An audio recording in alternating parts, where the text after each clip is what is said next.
So, a couple of people who watched my top 10 worst Pokemon gym leaders video took offense to what I said about how Misty is portrayed in the anime. In that video, I said that she was a crybaby, a liar, and a cheat. Nothing but a petty, sore loser. Take that back! Alright, I take it back. Misty's not just a sore loser. She's a toxic loser. She sulks, she throws tantrums, she makes excuses and blames her loss on everyone but herself. She ranks as high as she did on that list for a reason, even becoming the video's cover girl. Well, that and I thought more people would click on the video if Misty was on the thumbnail. Such a beautiful girl. But I've already talked about how Misty is a piss-poor gym leader in the anime, so it might help to look at why she's like this. What is it that makes Misty a toxic loser? Let's get into some geeky psychology.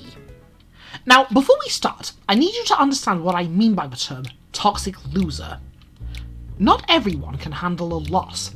Even Ash, a character who is all about good sportsmanship, has his moments, where upon defeat he'll sink into depression, like Achilles sulking in his tent. But he'll always get over it and part with his opponents on good terms.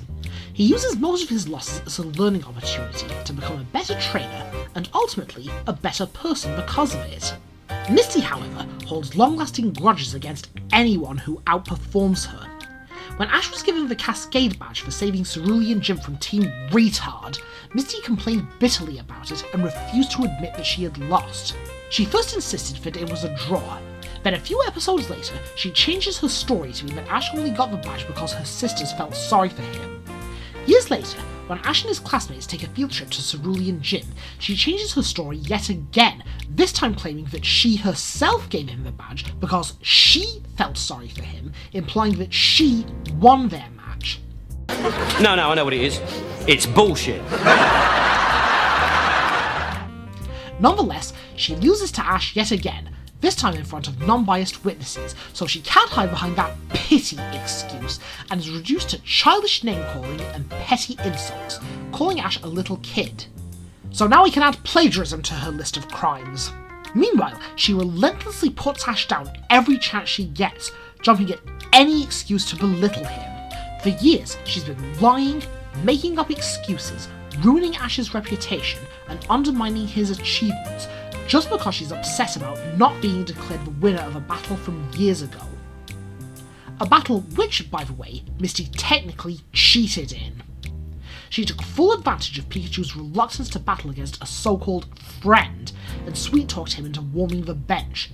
What she did was the equivalent of distracting a dog during a greyhound race. Even if Pikachu was willing to battle, the playing field was already rigged in Misty's favour. It was a swimming pool with a couple of unsteady floating platforms for the trainers, and hardly anywhere for a non-water Pokemon to even stand. She keeps prattling on about pity this, pity that, to the extent that Ash actually starts believing her lies. This is gaslighting, a form of psychological abuse typically used by domineering people in a toxic relationship. It's also completely illegal. It's true that Ash didn't technically beat the first two gyms' representatives, but he didn't lose either. Both matches were interrupted by third parties before a clear winner could be decided. Brock's siblings at Pewter Gym and Team Rocket at Cerulean Gym. The common element between them is that Misty and Brock were both losing when the interruption occurred. Ash forfeited at Pewter Gym because he's the one that felt sorry for Brock, and Misty has the nerve to claim that the Boulder badge was another pity badge after she herself lost on a technicality. Put simply, what makes Misty a toxic loser is the fact that she's unable to move on from her loss and goes out of her way to make it a vendetta. Now, there's someone very infamous who's also guilty of this behaviour. Someone who cheated in a competition, lost anyway, threw a hissy fit about it, and held a grudge against the winner for years afterwards. Cobra Kai sensei John Kreese from the Karate Kid franchise. He ordered his students to perform illegal moves in the All Valley Karate tournament, lost anyway, and threw an embarrassing temper tantrum that would make most X Factor rejects look civilized. He blamed his students, tried to strangle one of them, and continued to harass Daniel 40 years later, all the while engaging in all kinds of illegal practices.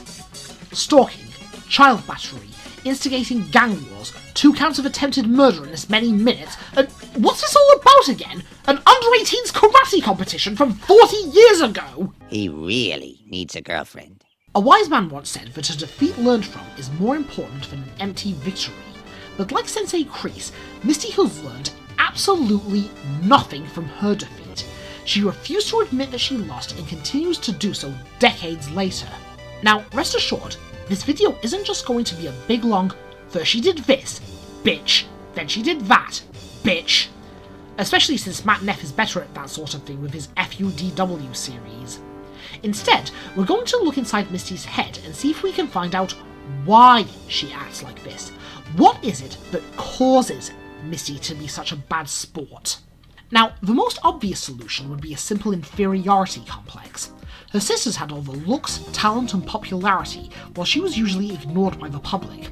The Princess Festival episode also implies that her sisters got all their clothes and toys brand new, while Misty had to make do with hand-me-downs that her sisters grew out of.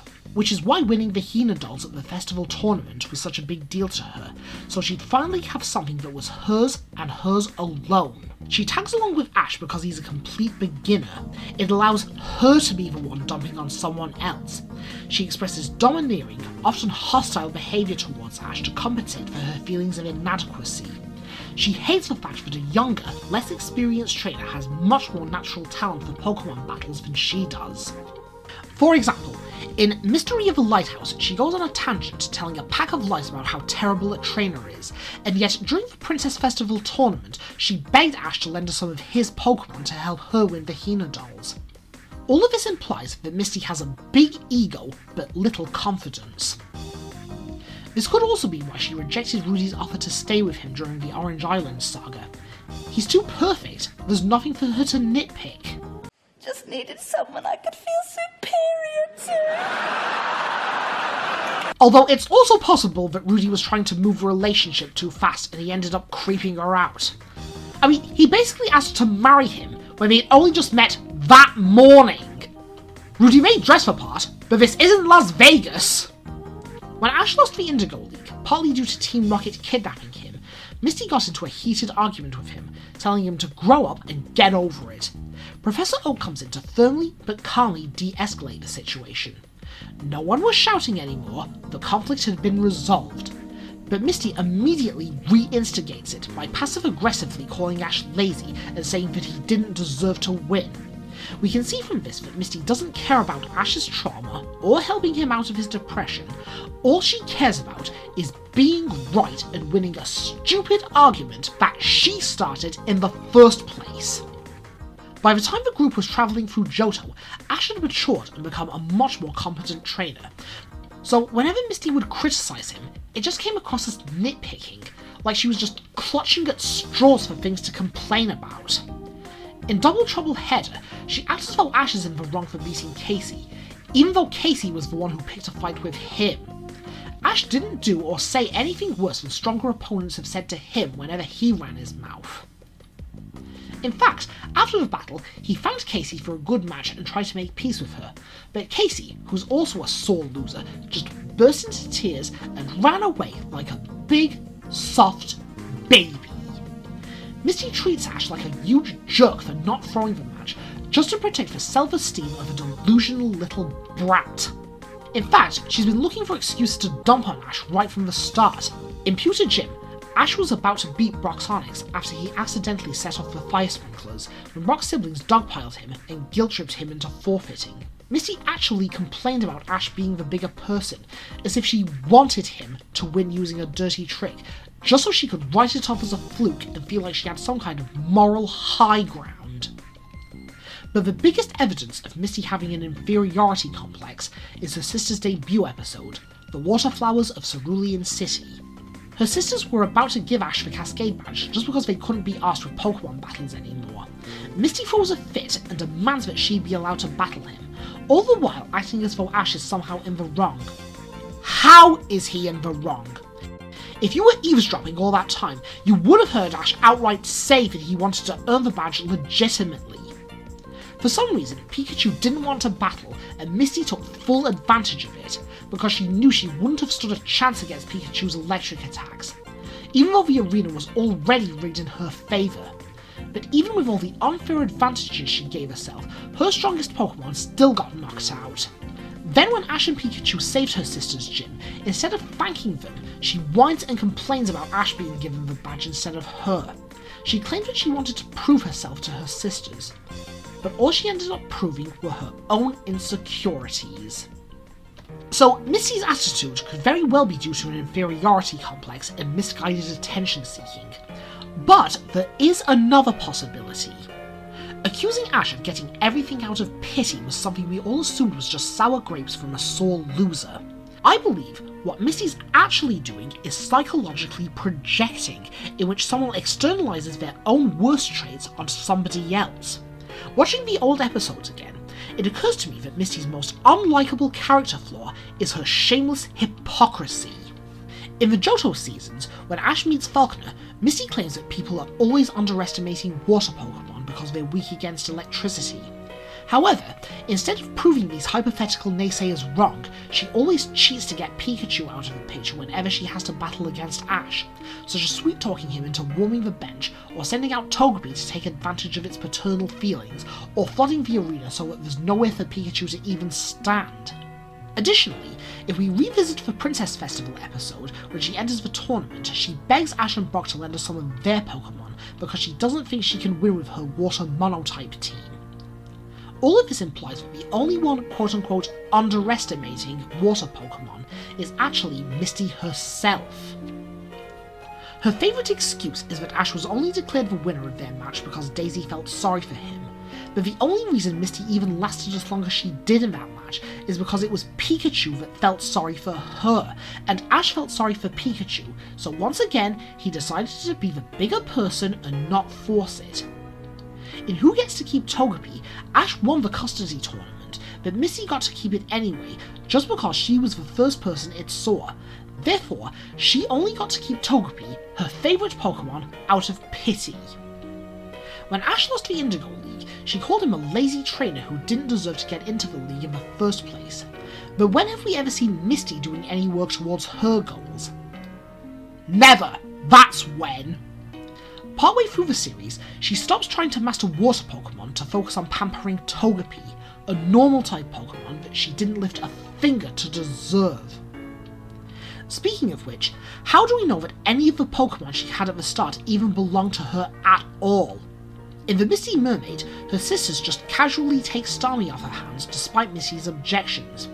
How could they do this and still expect Starmie to obey them?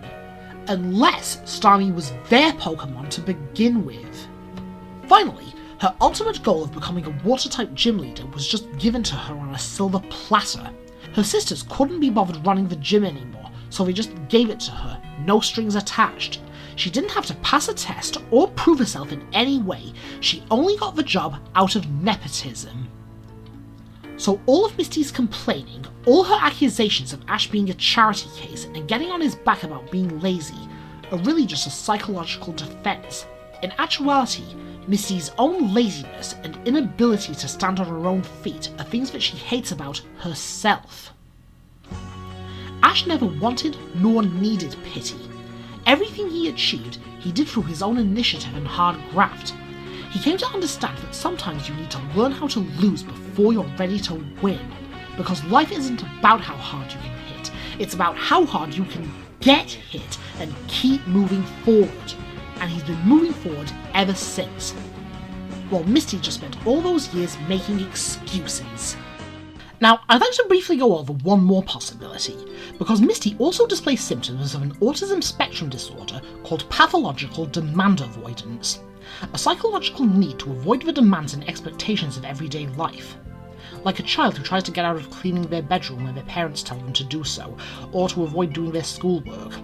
This could be why Misty reacted so badly to her sisters leaving her in charge of a gym, because she saw it as a demand, not a request. According to the National Autistic Society website, a person may have pathological demand avoidance if they 1. Resist and avoid the ordinary demands of life.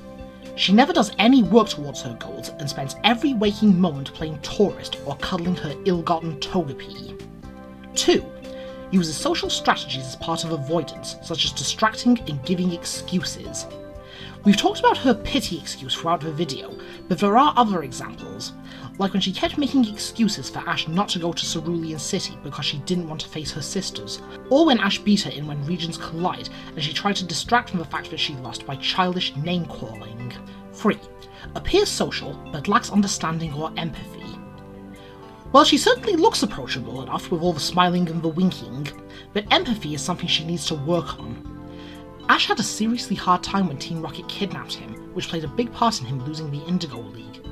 For all she knows, he could be suffering from post-traumatic stress disorder, yet all Misty can do is shout at him and tell him that being kidnapped served him right for not listening to her. 4.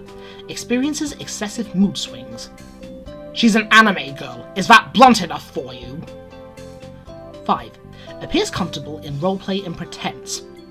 She certainly enjoys her daydreams, and when her sisters convinced her to play the role of a mermaid in one of their shows, she actually ended up enjoying it. 6. Displays obsessive behaviour that is often focused on other people. Let's answer this one with a drinking game.